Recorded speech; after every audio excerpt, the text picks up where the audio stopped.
దయ్యాల ప్రార్థనే విన్న దేవుడు నా ప్రార్థన వినడా? ఏం దెయ్యం కాడికి మరి రోసేసిందన్న నేను, రోసేసినోడినా నేను? రాయి ఏం పోయింది? రాయి విశ్వాసం దృఢంగా ఉంటుంది. దేవునికి స్తోత్రం కలుగును గాక. అది దెయ్యాల కంటే రోజేసిన బతికేం కాదు కానీ అది అనుకోవాలి, పోవాలి, ప్రార్థన ఏకాంతానికి వెళ్ళాలి. మరి దెయ్యం అంత దరిద్రం అయితే కాదుగా ప్రభా. దెయ్యాల ప్రార్థనే విన్నప్పుడు నా ప్రార్థన ఎందుకు నువ్వు వింటావు? ఆత్మ ఉంది, జీవం ఉంది. ఇక రెండవది ప్రార్థనా జీవితం యొక్క దారిద్ర్యం. ఇప్పటిదాకా చెప్పింది దేవుడు మనతో మాట్లాడినప్పుడు జరిగేది. దేవుడు మనతో మాట్లాడినప్పుడు జ్ఞానం అబ్బుతుంది, మనం ఆత్మను పొందుతాం. మూడవది జీవాన్ని పొందుతాం, దేవుడు తన స్వరాన్ని విప్పినప్పుడు. సో దేవుడు ఏం చెప్తాడు? రెండు చెప్తున్నాడు. నేను మీతో మాట్లాడటం కాదు, మీరు కూడా నాతో మాట్లాడాలి అంటున్నాడు ఆయన. మీరు కూడా నాతో మాట్లాడాలి. చాలా కీలకమైన విషయం మీ దృష్టికి తీసుకొస్తాను నేను. ప్రార్థించటం అనేది ఎంత ప్రాముఖ్యం. ప్రార్థన దేవునితో మనం మాట్లాడటం కూడా జీవానికి సంబంధించిన అంశమేనని మీకు తెలుసా? దేవునితో మనం మాట్లాడటం కూడా, దేవునితో మనం ముచ్చడించడం కూడా మనకే బల సంవర్ధకం అని మీకు తెలుసా?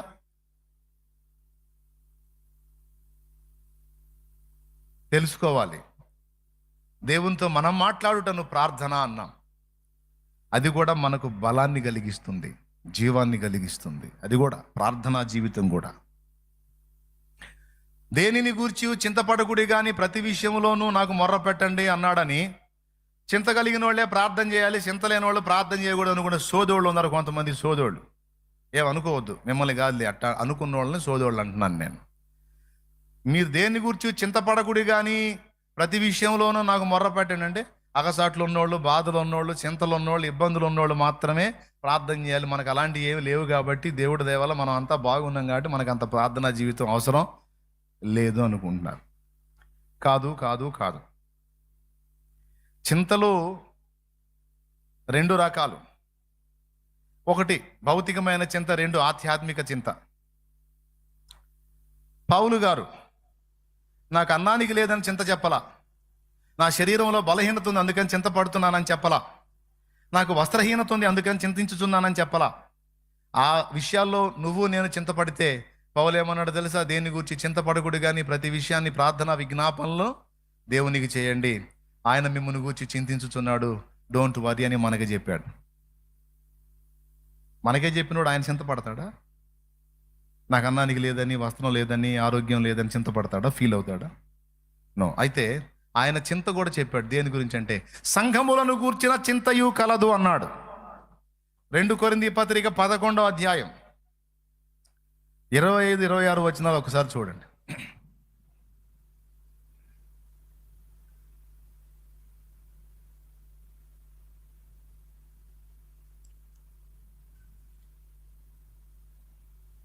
చివరిలో ఒక ముఖ్యాంశం చెప్పి నేను ముగిస్తాను, తొందరగా చదవండి.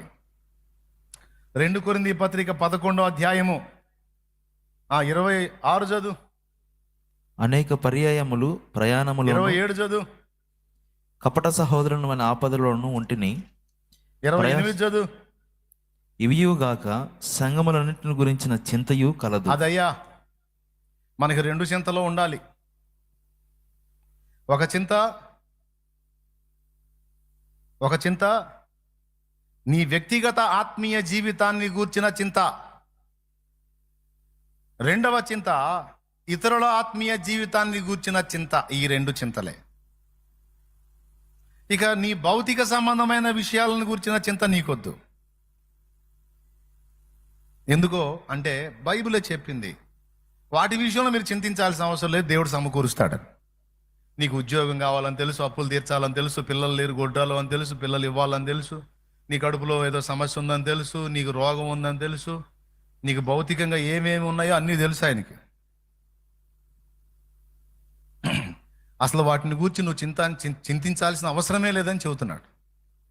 మరి దేని గురించి నువ్వు ఆలోచించాలి, దేని గురించి చింతపడాలంటే నీ ఆత్మీయ జీవితాన్ని గురించి, నీ మట్టుకు నిన్ను గూర్చియో ఇతరులను గురించి కూడా నువ్వు చింత కలిగి ఉండాలి. ఈ చింతను బట్టి నువ్వు దేవుని దగ్గరికి ప్రతి దినము వెళ్ళాలి. కొడదా గట్టిగా.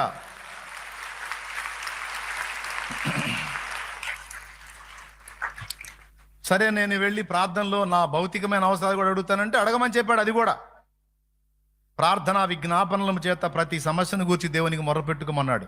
నువ్వు శరీర సంబంధమైన చింతలను గురించి అడగొచ్చు, ఆత్మీయ చింతన గురించి కూడా దేవుని ముందు పెట్టొచ్చు. ఇది ప్రార్థనలో నువ్వు చేయాలి. ప్రార్థనా జీవితం ప్రతి క్రైస్తవుడికి జీవసహితమైన అంశం. ప్రార్థనా జీవితాన్ని కోల్పోయిన వాడు చాలా లాస్ అవుతాడు. సింపుల్గా చెప్పాలంటే ఖచ్చితంగా పాపంలో పడతాడు. ఈ వాక్య ధ్యానాన్ని, ప్రార్థనా జీవితాన్ని రెండింటినీ కోల్పోయిన వాడు తప్పనిసరిగా తేడా పడతాడు. తప్పనిసరిగా తేడా పడుతుంది.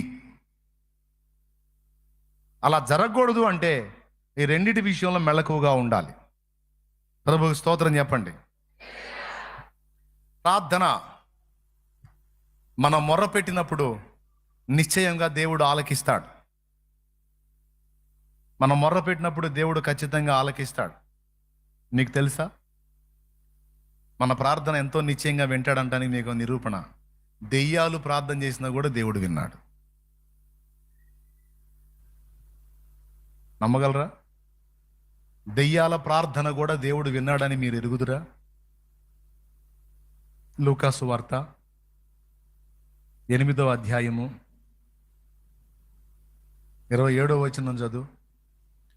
ఆయన ఒడ్డున దిగినప్పుడు ఆ ఊరివాడొకడు ఆయనకు ఎదురుగా వచ్చెను. వాడు దెయ్యములు పట్టిన వాడై బహుకాలము నుండి బట్టలు కట్టుకొనక సమాధులలో గాని ఇంటిలో ఉండువాడు కాడు. సమాధులలోనే గాని ఇంటిలో ఉండువాడు కాడు.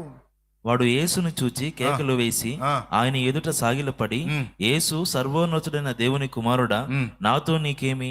నన్ను బాధపరచుకుమని నిన్ను వేడుకొనుచున్నానని కేకలు వేసి చెప్పెను. బాధపరచుకుమని వేడుకున్నాను అన్నాడు. అంటే మొత్తానికి వాడికి ఏదో బాధ కలుగుతుంది. ఒకటి ఎలయనగా ఆయన ఆ మనుషుని విడిచి వెలుపలికి రమ్మని ఆ అపవిత్ర ఆత్మలకు ఆజ్ఞాపించింది.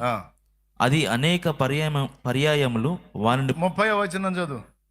యేసు, నీ పేరేమని వానిని అడుగుగా చాలా దెయ్యములు వానిలో చొచ్చి ఉండెను గనుక వాడు తన పేరు సేన అని చెప్పి పాతాళములోనికి పోవుటకు తమకు ఆజ్ఞాపింపవద్దని ఆయనను వేడుకొనెను. రెండో వేడుకోలు. మొదటి వేడుకోలు నన్ను బాధపరచకు. రెండో వేడుకోలు పాతాళములోనికి పొమ్మని ఆజ్ఞాపించవద్దు. ప్రేయర్ రిక్వెస్ట్లు 2. మూడోది కూడా ఉంది చూడు. అక్కడ విస్తారమైన పందుల మంద కొండ మీద మొయిచుండెను గనుక వాటిలో చొచ్చుటకు తమకు సెలమిమ్మని ఆయనను వేడుకొనగా. మూడో వేడుకోలు చూడు. దయ్యాలు వేడుకుంటున్నాయి అంటే ప్రార్థిస్తున్నాయి. మరి ఆ 3 విషయాలు విన్నాడా లేదో చూడు, చదువు. ఆయన సెలవిచ్చును. నేను అందుకే అప్పుడప్పుడు సైతాన్ గాడి కూడా అప్పుడప్పుడు చెబుతూ ఉంటాను వాడికి చెబుతా, ఒరే దరిద్రుడా, ఇప్పుడు కూడా ఛాన్స్ ఉందిరా, మారు మనసు మంది పాపాలు ఒప్పుకుంటే నువ్వు ఇంకా నరకానికి పోలేదు, ఇప్పుడు కూడా నీకు ఛాన్స్ ఉందనేది. అంటే చూడండి, దయ్యాలు ప్రార్థించినా సరే ఆయన వేడుకుంటే చాలు, ఆయన ఉత్తరం ఇస్తాడు. నువ్వు నీ బైబిల్లోనో లేదా నీ నోట్స్లోనో ఈ మాట ఒక సూక్తిలాగా రాసుకో. లూకాసు వార్త 8:30 దయ్యాల ప్రార్థనే విన్న దేవుడు నా ప్రార్థన వినడా? ఏం దెయ్యం కాడికి మరి రోసేసిందన్న నేను, రోసేసినోడినా నేను? రాయి ఏం పోయింది? రాయి విశ్వాసం దృఢంగా ఉంటుంది. దేవునికి స్తోత్రం కలుగును గాక.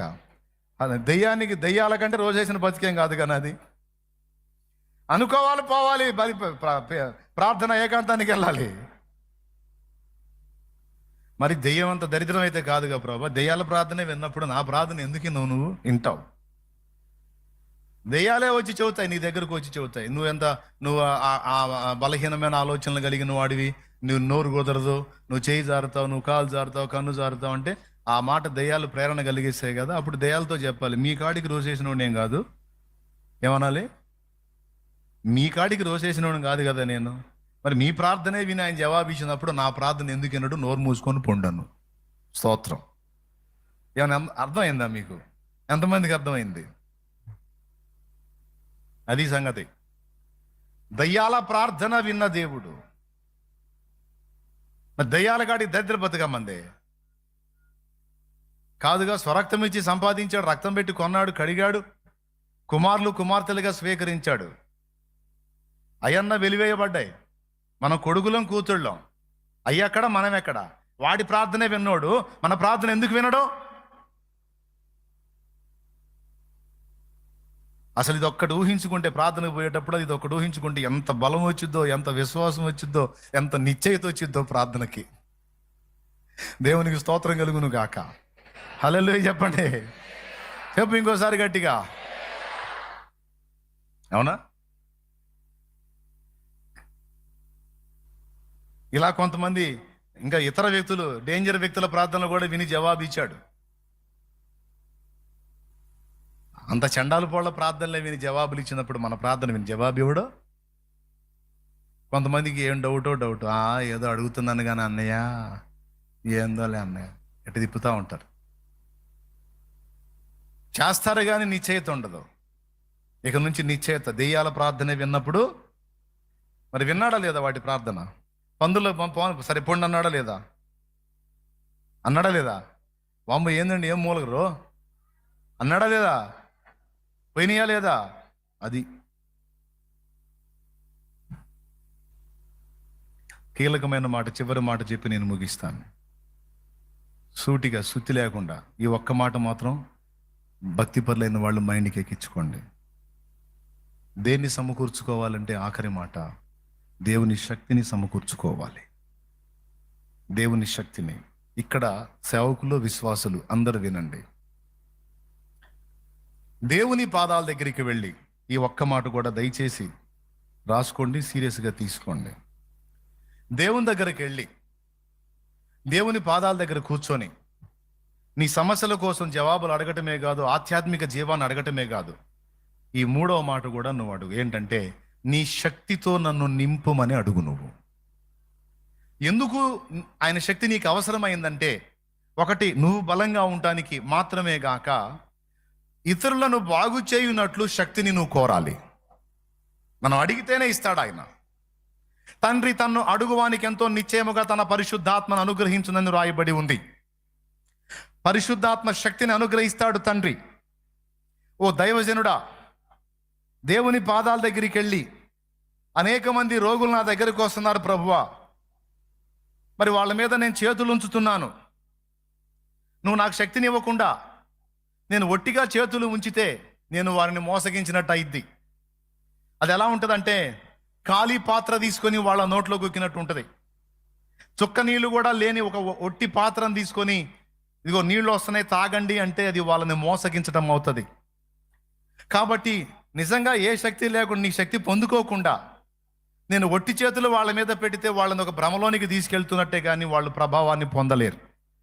కానీ నేను వారి మీద చేతులు ఉంచినప్పుడు వారు బాగుపడినట్లు, దేవా నీ శక్తితో నన్ను నింపు అని నువ్వు అడిగితే తప్పనిసరిగా దేవుడు తన శక్తితోనూ ప్రభావంతోనూ నేను నింపుతాడు.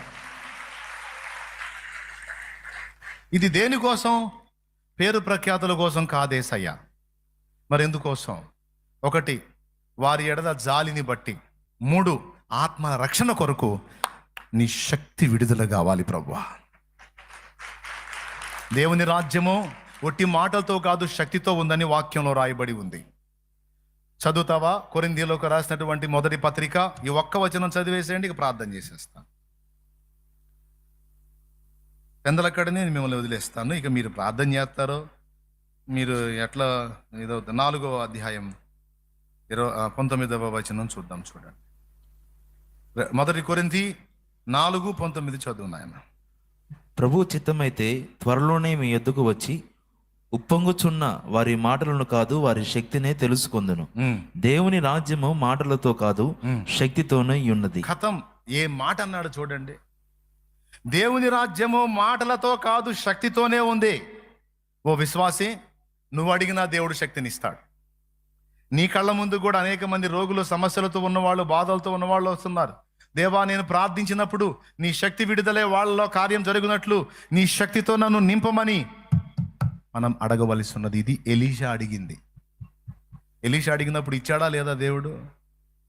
అపోస్తలులు అడిగి పొందుకున్నారా లేదా దేవుని దగ్గర నుండి? చెప్పండి. పొందారా లేదా? మరి మనం పొందాలా లేదా? అసలు ఆ పాయింట్లో దేవుని ముందు కూర్చుంది ఎప్పుడు అక్క? అసలు ఈ పాయింట్లో దేవుని ముందు కూర్చుంది ఎక్కడక్క? నువ్వు నీ శక్తితో నన్ను నింపయ్యా, రోగులు నా ముందుకు వస్తున్నారు, సమస్యలతో ఉన్నోళ్ళు నన్ను ప్రార్థన చేయమని అడుగుతున్నారయ్యా, నేను అన్నోళ్ళ దగ్గరికి ఎక్కడికి పోయేదయ్యా, నేను రోడ్డు మీద పోతుంటే పిలిచి ప్రార్థన చేయమంటున్నారయ్యా. మరి ఆ కుటుంబాలు రక్షించబడాలంటే మరి నీ శక్తి విడుదల అవ్వాలి కదయ్యా. తమ్ముడా, నువ్వు బైబుల్ తీసుకొని రోడ్డు మీద వెళ్తున్నావు తమ్ముడా, నిన్ను చూసి అన్న అన్న అన్న అన్న నాకు అడుగురా అన్న ప్రార్థన చేయన్న, మా పరిస్థితి అసలు బాలే అన్యులే అడుగుతారా లేదా? నిన్ను అడిగారా లేదా? మరి అడిగినప్పుడు మరి నువ్వు ప్రార్థన చేసినప్పుడు దేవుని శక్తి విడుదల అవ్వాలి కదా. విడుదల అవ్వాలంటే ముందు దేవుని దగ్గర నువ్వు ఆ శక్తి పొందుకొని ఉండాలి కదా. మరి ఎప్పుడన్నా ఆ పాయింట్ మీద కూర్చున్నావు నువ్వు? దేవా నీ శక్తితో నన్ను నింపు, నేను ప్రార్థించినప్పుడు అక్కడ కార్యాలు జరిగేటట్టు చెయ్యి అనే పాయింట్ మీద పర్టికులర్గా అదే అంశం మీద కూర్చున్నావా? కూర్చోలా. మామూలుగా క్యాజువల్గా అన్ని విషయాలు అదొకటి అడుగుతావు. నేను అట్లా కాదు, పర్టికులర్గా అదే ఆ పాయింట్ మీద కూర్చోమని చెప్తున్నాను నేను.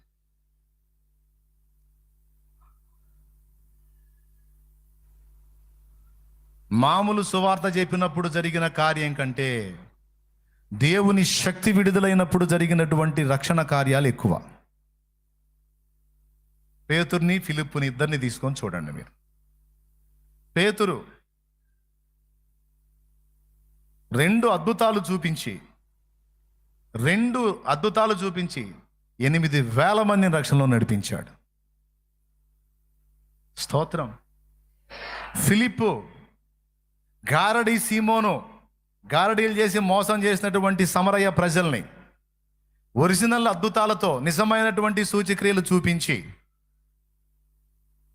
సమరయ పట్టణంలో అనేక మంది విశ్వాసంలో రావడానికి ఫిలిప్పు వాడబడ్డాడు.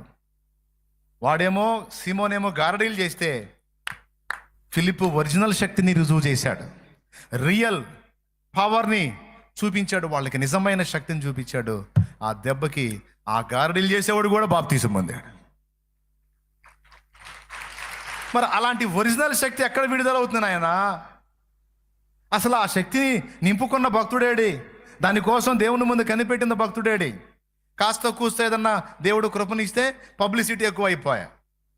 అంత కార్యం చేస్తే చాలు దాన్ని ఇంత ఇటు చేసి ఇటు తీసి ఇటు తీసి అడు చూసి ఇటు తిప్పి అడు తిప్పి వీడియోలో రకరకాలుగా చూపించి ఎచ్చుల బండి ఎక్కువ అయిపోయా. వాళ్ళ దేవుడు సర్దుకున్నాడు. ఒరి నాయన అసలు ఏం లేదు, ఊరక ఒక చిటికడ రాలిస్తే వీడు ఎంత మిడిసిపాటు పడుతున్నాడు, వీడికి ఏదైనా ఇంకా కాస్త ఎక్కువ శక్తిని ఇచ్చానంటే వీడి నేల మీద నిలబడి అనవసరంగా నరకాన్ని పంపించాల్సి వచ్చింది. దేవుడు సర్దుకుంటున్నాడు. నేను చెబుతున్నా, నువ్వు ఎచ్చులు పడద్దు, నువ్వు ఎక్స్పోజ్ చేసుకోవద్దు, నువ్వు జస్ట్ ప్రార్థన చేయి. వాళ్ళలో కార్యాలు జరుగుతాయి. వాళ్ళే చెప్పుకుంటారు, వాళ్ళే ఆత్మలకు ప్రకటించుకుంటారు, ప్రచారం చేసుకుంటారు, వాళ్ళే ఆత్మలు తోడుకొని వస్తారు. నువ్వు పరిచర్య చేసుకుంటా వెళ్ళిపో, దేవుడు చేసే పని దేవుడు చేస్తాడు.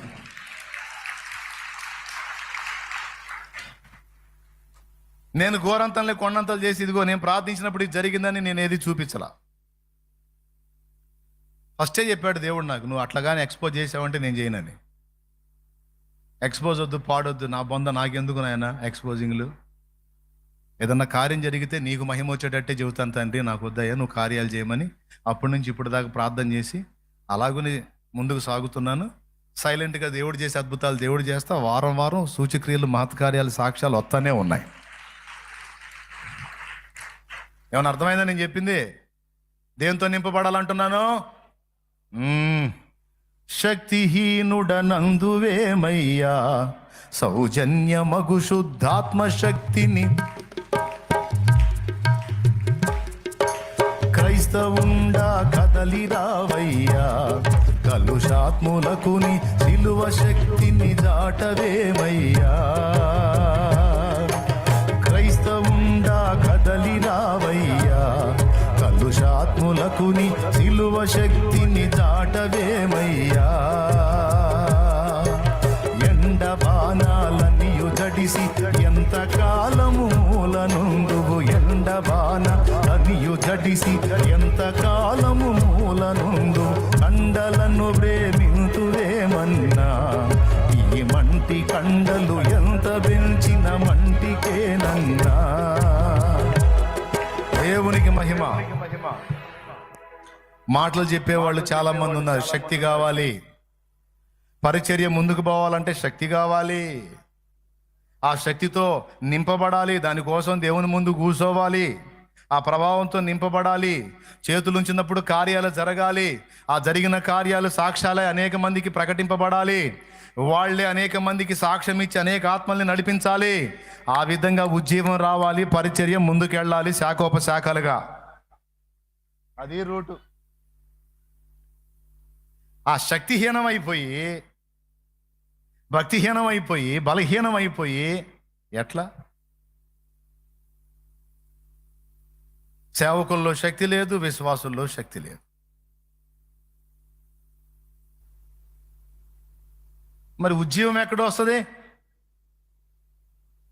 విశ్వాసుల్లోకి శక్తి రావాలంటే ముందు దైవజనుడు శక్తితో నింపబడాలి. ఇవాన్ రాబర్ట్ అనే దైవజనుడు ఇలాగూ ప్రార్థించాడు, దేవా నన్ను విరు, శక్తితో నింపు, తద్వారా సంఘాన్ని దీవించు. సంఘాన్ని విరు, శక్తితో నింపు, తద్వారా సమాజాన్ని రక్షించు అని ప్రార్థించాడు. అయ్యలారా, నీకు అర్థమైందా? శక్తితో నింపబడాలి. దేవుని కార్యాలు జరగాలి. అన్య జనులకు దేవుని మాటలతో పాటు దేవుని శక్తిని కూడా చూపించాలి.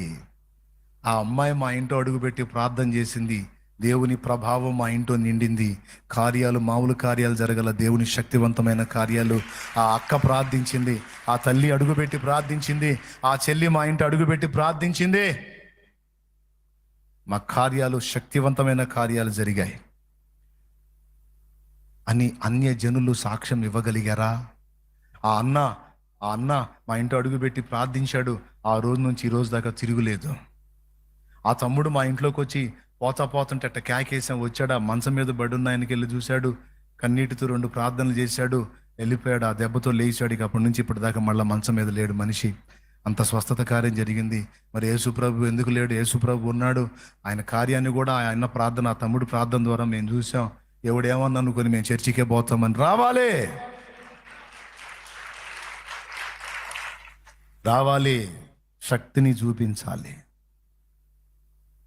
మరి ఏది విశ్వాసులు కానీ, సేవకులు కానీ, పరిచారకులు కానీ, నీ శక్తితో నన్ను నింపు, నీ ఆత్మతో నన్ను బలపరచు, నీ కొరకు నన్ను వెలిగించు, జ్యోతిగా నన్ను చేయమని దేవుని ముందు కూర్చొని ఏడ్చింది ఏది? అంగలార్చింది ఏది?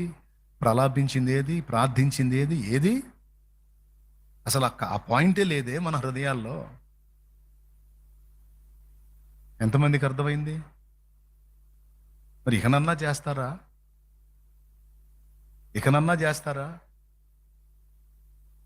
లేకపోతే ఈ ఒక్క పూట కాసేపు మూలిగి రేపటి నుంచి మళ్ళీ ఎప్పుడు కలిగి ఇట్టిటేనా? సేవకుల్ని కూడా మన తమ్ముళ్ళని అడుగుదాం. శక్తితో నింపబడకపోతే కార్యాలు ఎలా జరుగుతాయి? అన్యజనులు ఎలా కదులుతారు? నీ శక్తితో నన్ను నింపు ప్రభువా. ఒట్టి చేతులు వాళ్ళ మీద పెట్టి మోసం చేయటం కాదు ప్రభువా, నిజంగా చేతులు ఉంచినప్పుడు వాళ్ళలో కార్యాలు జరగాలి ప్రభువా. రోగాలు తగ్గాలి ప్రభువా, దయ్యాలు పోవాలి ప్రభువా, వాళ్ళ పరిస్థితులు బాగుపడాలి ప్రభువా, వాళ్ళ శరీరాల్లో మార్పులు రావాలి ప్రభువా, వారి కుటుంబాల్లో మార్పులు రావాలి ప్రభువా, వాళ్ళు దైవిక జీవాన్ని అనుభవించాలి ప్రభువా, దైవిక శక్తిని అనుభవించాలి ప్రభువా. అలాగున నన్ను సిద్ధపరచు, నన్ను విరు, నన్ను నింపు, నీ ప్రభావముతో, నీ అభిషేకముతో నన్ను నింపమని నువ్వు అంగలార్చింది ఏది? నువ్వు అడిగింది ఏది? అడిగితే చూడు, అడిగి చూడు. ఇలా అడగకుండా, ప్రార్థనకి ఉపక్రమించకుండా, వాక్య ధ్యానానికి ఉపక్రమించకుండా, మనల్ని అన్ని విధాల అడ్డుపడి చెత్తతో మనల్ని నింపి చెత్త వ్యవహారాల్లోకి తీసుకెళ్ళి భ్రష్టులను చేస్తున్నాడు సైతాను. 10 మంది కలిసి మాట్లాడుకొని తోటలో కనిపెట్టొచ్చుగా. ఒక 3 దినాలు ప్రార్థన చేసుకుందాం, వస్తావా బ్రదర్? నువ్వు వస్తావా? 4 కలిసి కనిపెట్టుకోవచ్చుగా. దేనికి బ్రదర్? ప్రత్యేకంగా దేవుని శక్తి పొందుకోవడానికి ప్రార్థన చేసుకుందాం, వస్తారా? 2 జతలు బట్టలు పెట్టుకొని, పరిశుద్ధ గ్రంథం చేతబట్టుకొని, స్నానపానాదులకు అక్కడే అవకాశం ఉంది కదా. ఆకలైతే తిండి కూడా మధ్యాహ్నం తిండి వచ్చింది కదా. లేకపోతే హోటల్ పోయి తినైనా సరే వచ్చి అక్కడ ప్రార్థనలో గడపొచ్చు కదా. ఒక 3 రోజులు ప్రతిష్ఠ చేసి అట్లా తడవకోసారి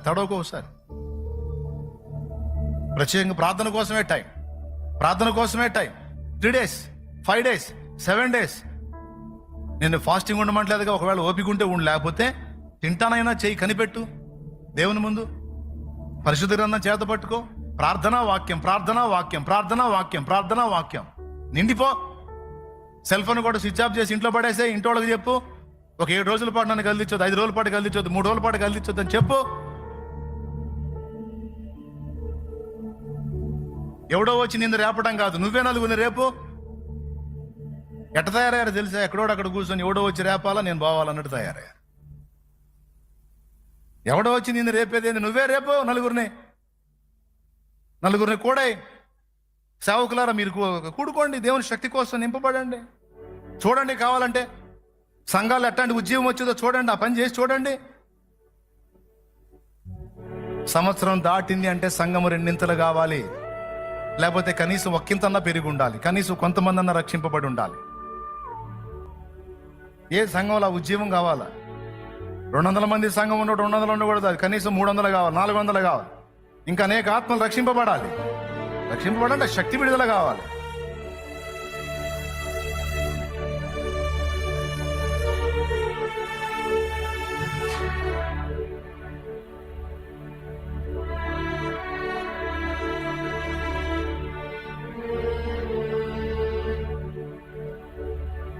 శాంతినగర్లో పరిచర్య చేసేటప్పుడు అక్కడ కంపెనీ ఒకటి ఉంది. ఆ company back side empty land ఉంది. ఈ రోడ్లు బజార్లు ఫుల్ అయిపోయినాయి జనం కూర్చోడానికని. ఎంటీ ల్యాండ్ కిరాయికి ఇస్తారేమో అడగడానికి పోతే మా నాన్న అవమానపరిచి పంపించారు వాళ్ళు. ఎగతాళిగా మాట్లాడి పంపించారు. మా అన్నయ్య బాధపడ్డాడు. అనవసరంగా పోయి అడిగా, అవమానంగా మాట్లాడాడు నాన్నని.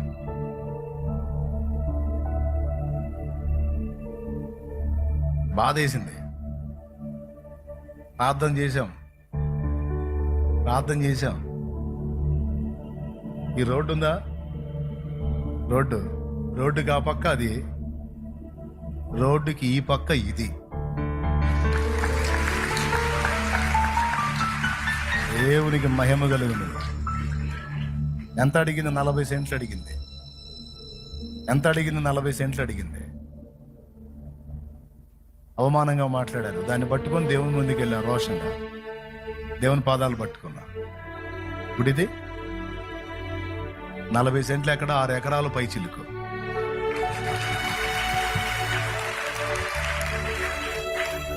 దేవుని పాదాల దగ్గరికి వెళ్ళి రోషం కలిగి కన్నీళ్లు గార్చి దేవుని ముందు, నా తండ్రి ఎంతకాలం ఈ అవమానం ప్రవ్వా అని కూర్చున్నప్పుడు నా దేవుడు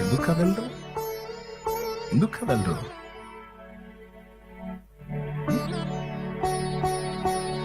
దేవుడు ఎందుకు స్పందించడు? దేవుని శక్తి కాదు ఇది, దేవుని కార్యం కాదు. ఇక్కడే ఎందుకు ఇవ్వాలి దేవుడు?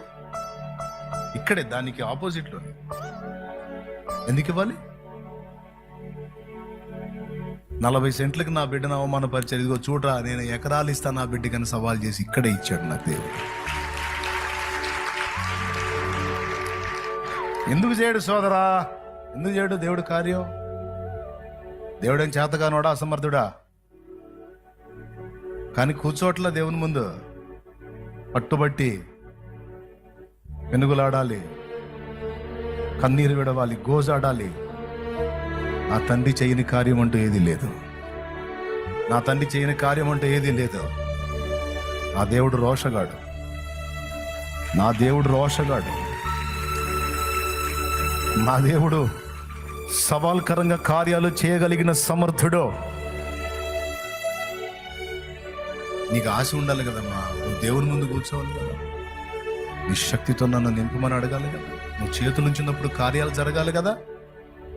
నువ్వు అడుగుపెట్టి నీళ్ళు ఆశీర్వదించబడాలి కదా. అలాంటి ప్రభావంతో నింపబడాలి కదా. యేసుప్రభు గురించి ఏం రాస్తుంది? స్వస్థపరుచునట్లు ప్రభావం ఆయనకు ఉండెను అని రాస్తుంది. స్వస్థపరిచినట్లు ప్రభావం ఆయనకు ఉండెనని రాస్తుంది. ఎక్కడి నుంచి వచ్చింది ప్రభావం ఆయనకి? వస్తా పైనుంచి తెచ్చుకున్నాడా? లేదు.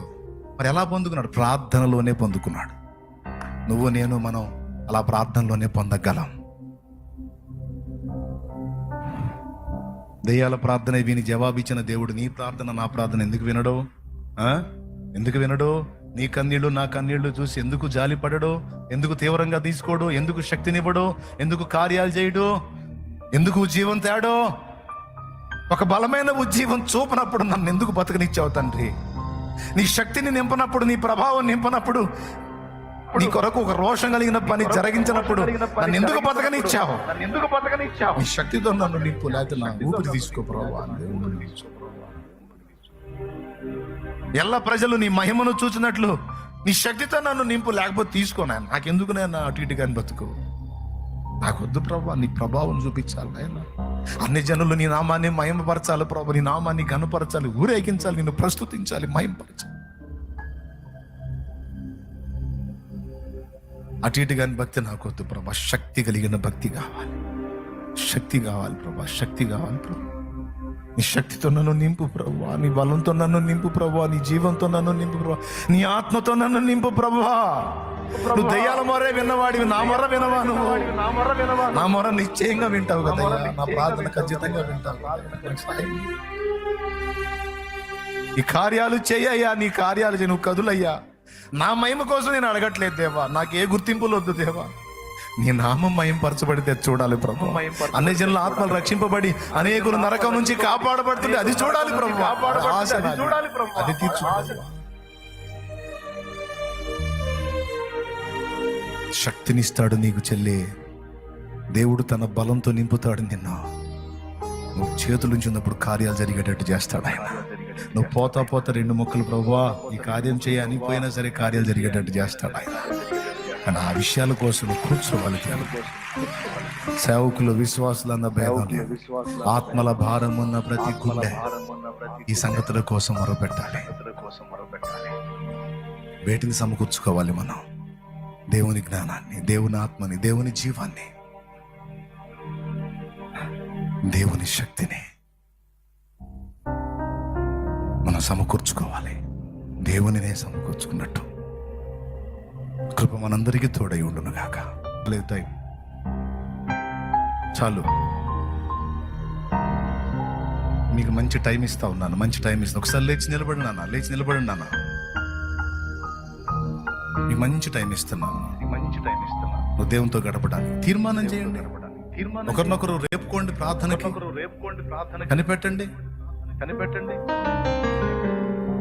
మీకు అలాంటి ఉజ్జీవం కోసం వసతులు ఏర్పాటు చేయించాడు నా చేత దేవుడు. మీకు ఏది తక్కువ కాకుండా అన్ని వసతులు ఏర్పాటు చేయించాడు దేవుడు నన్ను ప్రేరేపించి. నీకు అన్ని సౌకర్యాలు ఉన్నాయి, నువ్వు గోజాడాలిగా. ఇంతకు ముందులాగా ఉండకూడదు నీ భక్తి జీవితం. శక్తితో నింపబడాలి, ప్రభావంతో నింపబడాలి. నాటి అపోస్తలుల కార్యాల్లో జరిగిన ఒరిజినల్ కార్యాలు, ఒరిజినల్ కార్యాలు, ఒరిజినల్ కార్యాలు, ఒరిజినల్ కార్యాలు, ఒరిజినల్ కార్యాలు, ఒరిజినల్ అద్భుతాలు, ఒరిజినల్ సూచక్రియలు, ఒరిజినల్ మహత్ కార్యాలు జరగాలే. దేవుడు మారలా, దేవుడి శక్తి మారలా, భక్తులు మారారు. భక్తుల్లో పట్టుదల పోయింది, భక్తుల్లో దేవుని వెతికేటువంటి ఆ నైజం పోయింది. అది మార్పు రావాలి. ప్రార్థన చేద్దాం. ప్రేరేపించబడిన వారు దైవజనుల్లో ఒకరు ప్రార్థన చేయండి. ప్రేరేపించబడిన వారు అందరం ఏకీభవించుదాం. హల్లెలూయా, హల్లెలూయా. అందరు కళ్ళు మూసి తల్ల వంచి ఏకీభవించుదాం ప్రార్థన. దేవా, నాతో మాట్లాడినందుకు నీకు వందనాలు, నాతో మాట్లాడినందుకు నీకు స్తోత్రం. నాతో మాట్లాడాడు నా దేవుడు, ఈరోజు నాతో మాట్లాడాడు. స్తోత్రం, నీతో మాట్లాడాడు. స్తోత్రం. హల్లెలూయా, హల్లెలూయా. పరిశుద్ధుడైన తండ్రి, ప్రేమాస్వరూపి, నీకు వందనాలు. నీ కృపా మహేశ్వరుని బట్టి ఈరోజు కూడా మా జీవితాల్లో ఆయుష్ పొడిగించి కృప ద్వారా మాతో మాట్లాడినందుకే మనసారా కృతజ్ఞతాస్తుతులు. మీరు ప్రతి దినము మాతో మాట్లాడే దేవుడు, ఇష్టపడే దేవుడు నాయన. నీవు నిన్న నేడు నిరంతరము ఏకరీతిగా ఉన్న దేవుడు, మార్పు లేని దేవుడు నాయన.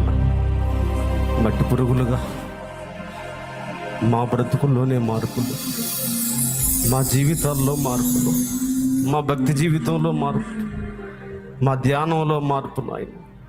రిక్తునిగా ఈ లోకానికి వచ్చి ఆత్మ ద్వారా రక్షించబడి, ఆత్మ మూలముగా అరణ్యానికి కొనిపోబడి, ఆత్మ బలముతో నా తండ్రి తిరిగి వచ్చి తండ్రి చిత్తాన్ని, తండ్రి సంకల్పాన్ని నెరవేర్చినందుకే మనసారా కృతజ్ఞతాస్తుతులు ప్రభువా. రెల్లను బలవంతులుగా చేశావు నా తండ్రి. శిష్యులకు నా తండ్రిని శక్తినిచ్చి, బలాన్నిచ్చి, కృపనిచ్చి పైనుంచి శక్తి పొందుకునేందు వరకు పట్టణంలో నిలిచి ఉండండి, కనిపెట్టుకోండి, ఏక మనసుతో ప్రార్థించండి అని, ఎడతెగకుండా అడగండి అని, ప్రత్యేకంగా శక్తిని అడగండి అని మాతో మాట్లాడినందుకే వందనాలు ప్రభువా. దేవునిని సంపాదించుకోండి, దేవుని జ్ఞానాన్ని సమకూర్చుకోండి, దేవుని జీవాన్ని, దేవుని జ్ఞానాన్ని, దేవుని శక్తిని, దేవుని బలాన్ని సమకూర్చుకోండి అని మరొకసారి మమ్మల్ని రేపినందుకే వందనాలు నాయన. ఎంతమంది ప్రత్యక్షంగా పరోక్షంగా ఈ మాటలు విన్నారో, ఈ మాటలన్నీ నీ బిడ్డల హృదయాలు నీరు కట్టి ఫలించును గాక. నా తండ్రి, ఈ మాటలు ప్రత్యేకంగా సీరియస్గా తీసుకోకుండా చేరని చూస్తున్నా. దురాత్మ సైతాన వాటి క్రియలు నజరేయుడు యేసు నామములో బంధించబడును గాక. దాసుని యొక్క ప్రాణాత్మ దేహాలని చేతుల్లో తీసుకుని ఆనాడు అపోస్తుల ద్వారా జరిగిన గొప్ప సూచక్రియలను నిదాసుని ద్వారా జరిగించమని ప్రార్థన చేస్తున్నాం ప్రభువా. నిదాసుని కూడా కొలతలేని ఆత్మచేతని అభిషేకించదు గాక. శరీరానికి స్వస్థత, ఆత్మకు అభిషేకం, ప్రాణానికి విశ్రాంతి కలుగును గాక. మమ్మల్ని అందరినీ మరొకసారి నీ చేతుల్లో తీసుకోండి. నీ ఆత్మచేత నడిపించండి నాయన. ఆత్మచేత ఎందరో నడిపించబడతారో వారు దేవుని కుమారులు అన్నావుగా నాయన. నీ ఆత్మచేతనే మేము రక్షించబడ్డాం నాయన. నీటి మూలముగా, ఆత్మ మూలంగా మేము రక్షించబడ్డాం. ఆత్మచేత నింపబడి ఆత్మ మూలంగా నడిపించబడ్డానికి సహాయము చేయండి ఆయన. నీ వాక్కు యొద్దకు మమ్మల్ని ఆకర్షించండి ప్రభువా. నీ పాదాల యొద్దకు మమ్మల్ని ఆకర్షించండి నాయన. నన్ను మమ్మల్ని చేతులకే సమర్పిస్తూ ఉపవాసానికి రేపండి, ఏకాంతానికి పురికొల్పండి. మరొకసారి మా ప్రాణాత్మ దేహాలని చేతులకే సమర్పించి మనసారా కృతజ్ఞతాస్తుతులు చెల్లిస్తూ యేసు నామములో ప్రార్థన చేసి వెడుచున్నాము తండ్రి. ఆమేన్, ఆమేన్, ఆమేన్.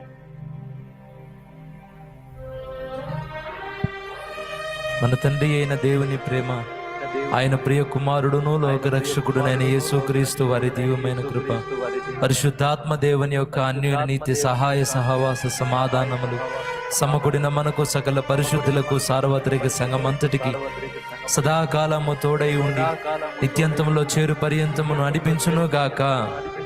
యేసు రక్తమే జయం, ప్రభు యేసు రక్తమే జయం. యేసు నామమునకు సంపూర్ణ విజయం కలుగును గాక. హల్లెలూయా, హల్లెలూయా, హల్లెలూయా, హల్లెలూయా.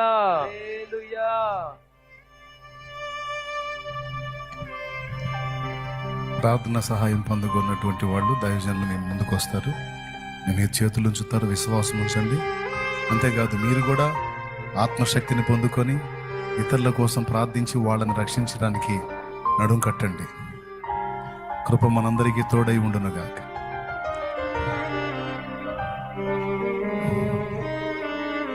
మహిమా స్వరూపుడా, మృత్యుంజయుడా,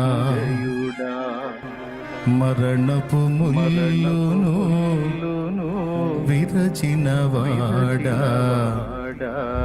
నీకే స్తోత్రములు నా యేసయ్యా, నీకే స్తోత్రములు.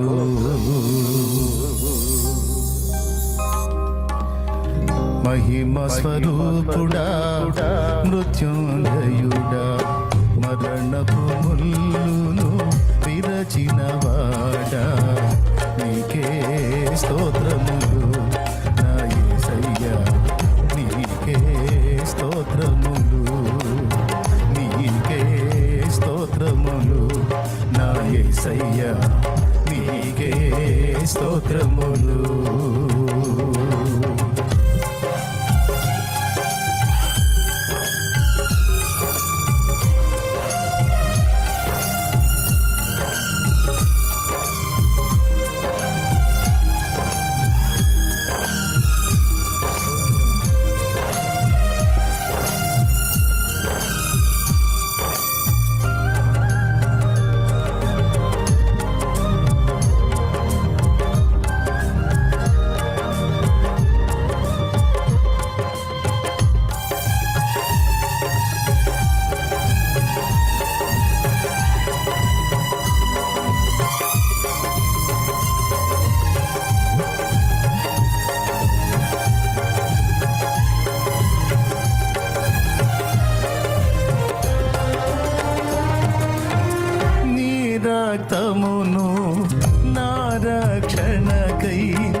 ఆనందించెదా నీలో నేను, నీ గాయముల ద్వారా స్వస్థతను ఆనందించెదా నీలో నేను. మహిమ స్వరూపుడా మృత్యుంజయుడా, మరణపు ముల్లును విరచిన వాడా, నీకే స్తోత్రములు నా యేసయ్యా, నీకే స్తోత్రములు, నీకే స్తోత్రములు నా యేసయ్యా, నీకే స్తోత్రములు.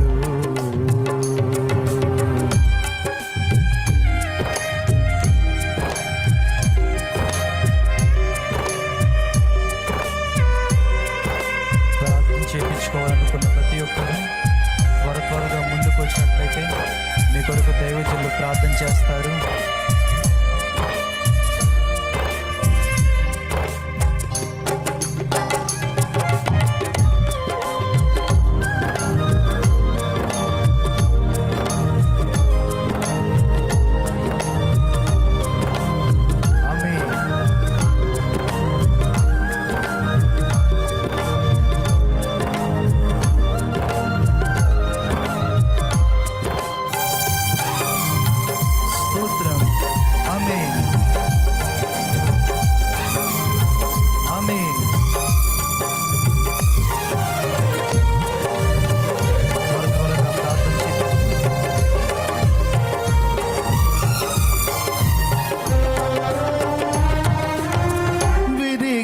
మనసు నలిగిన హృదయం నీకిష్టమైన బలియాగములా,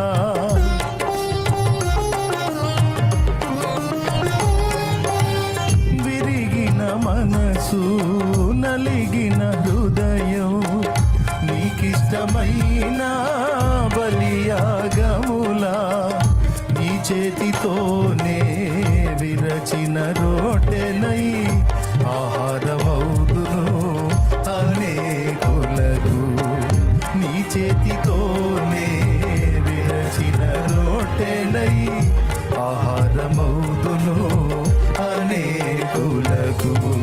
మహిమ స్వరూపుడా మృత్యుంజయుడా, మరణపు ముల్లును విరచిన వాడా, నీకే స్తోత్రములు నా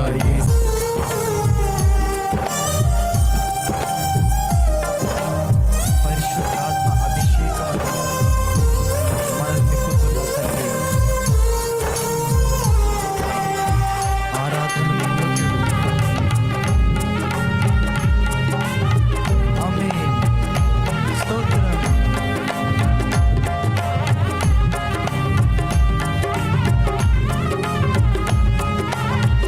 ప్రతి ఒక్కరు ప్రార్థన చేయించుకోవాలనుకున్న వారు త్వరపడి ముందుకు వచ్చినట్లయితే మీ కొరకు దైవజనులు ప్రార్థన చేస్తారు కనుక ప్రతి ఒక్కరు ముందుకు వచ్చి దైవజనుల చేత ప్రార్థన చేయించుకుంటారు. ఆమేన్.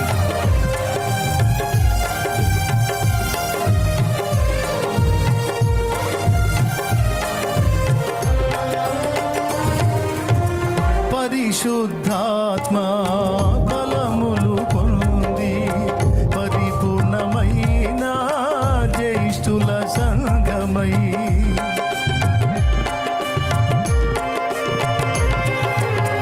పరిశుద్ధాత్మ బలములు పొంది పరిపూర్ణమైన జ్యేష్ఠుల సంగమై, సియోను రాజా నీ ముఖము చూడా ఆశ